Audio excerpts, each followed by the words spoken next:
There's a budget rule so clean it feels almost mathematical. 50% of your after-tax income for needs, 30% for wants, 20% for savings and debt. Banks put it on their websites. Apps build entire interfaces around it. Influencers recite it like a mantra.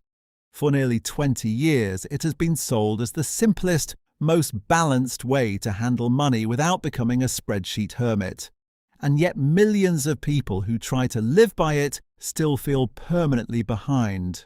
That gap between the neat percentages and the actual pressure on a household is where the real story begins. The rule entered popular culture through Elizabeth Warren's 2005 book, All You're Worth. At the time, Warren was a bankruptcy expert and law professor who had spent years studying why ordinary families were going broke, even when they appeared to be doing everything right. The 50-30-20 framework was her attempt to give people a practical, non-punitive structure. Needs would cover the non-negotiables: housing, utilities, groceries, basic transportation, insurance, and minimum debt payments. Wants would cover everything that makes life feel like life rather than pure survival: restaurants, streaming, hobbies, nicer clothes, the occasional trip.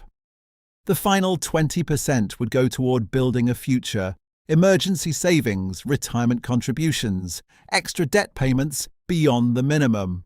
On paper, the logic is elegant. It forces a hard boundary between survival and comfort, and it refuses to let savings become whatever is left over after everything else.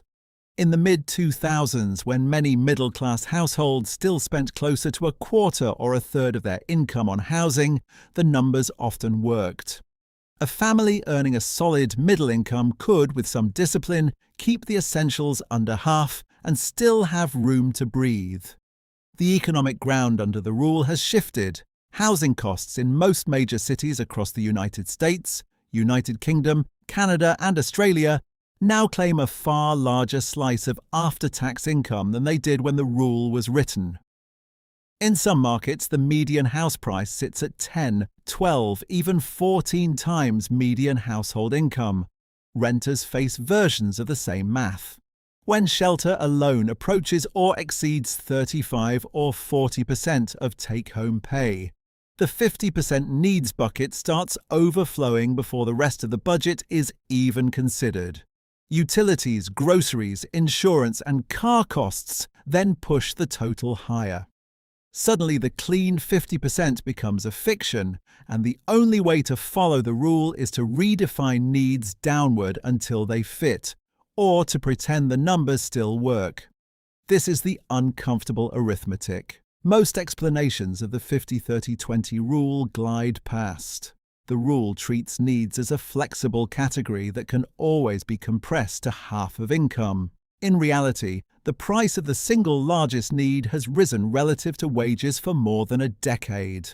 The result is not a failure of personal discipline. It is a structural mismatch between a budgeting framework designed for one cost environment and the cost environment households actually live in.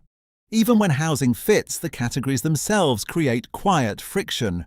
Is a smartphone a need or a want in 2026? What about internet access required for work and school? Is a car payment a need if public transit is unreliable or non-existent in your city? The boundary between survival and lifestyle is not objective. It is negotiated under social pressure and practical constraint. People routinely move items from the wants column into needs so the math looks better on paper. The rule survives the reclassification, but its diagnostic power weakens. When everything important can be justified as necessary, the 30% wants category shrinks into whatever scraps remain, and the 20% savings target becomes aspirational rather than operational. There is also a behavioral trap. The rule feels complete. Once the 3 buckets are filled, the system appears solved. That sense of completion can mask deeper problems. High-interest consumer debt is technically covered under needs via the minimum payment, yet the interest continues compounding. An emergency fund that never reaches 3 or 6 months of expenses leaves the household exposed. Retirement contributions that stay at the bare 20% may still leave someone short in a world of longer lifespans and uncertain public pensions. The rule creates the appearance of balance without guaranteeing the outcomes people assume it delivers. Contrast this with the way the rule is usually presented. It is framed as a near-universal solution, simple enough for beginners, flexible enough for different incomes, and psychologically kinder than zero-based budgeting or extreme frugality. The marketing is effective because the percentages feel fair.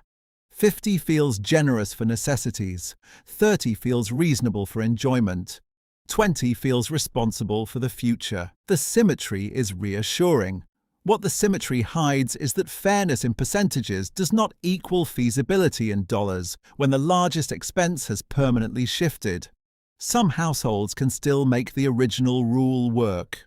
Higher earners in lower-cost regions, dual-income families without children, people who locked in housing costs years earlier, these groups often find the framework useful.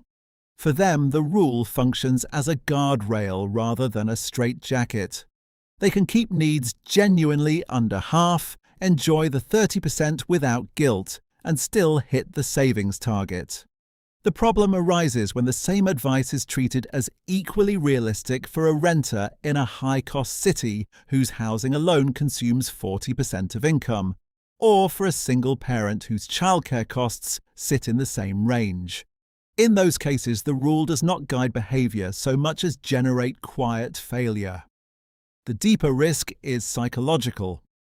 When a simple, widely endorsed system does not produce the expected results, people tend to blame themselves. They assume the shortfall is a character flaw, insufficient willpower, poor prioritization, secret spending leaks, rather than a mismatch between the tool and the environment.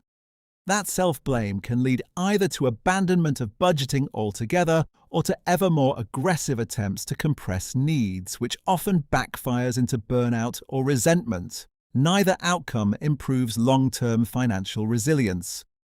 There are ways to adapt the underlying idea without discarding it. Some people invert the order.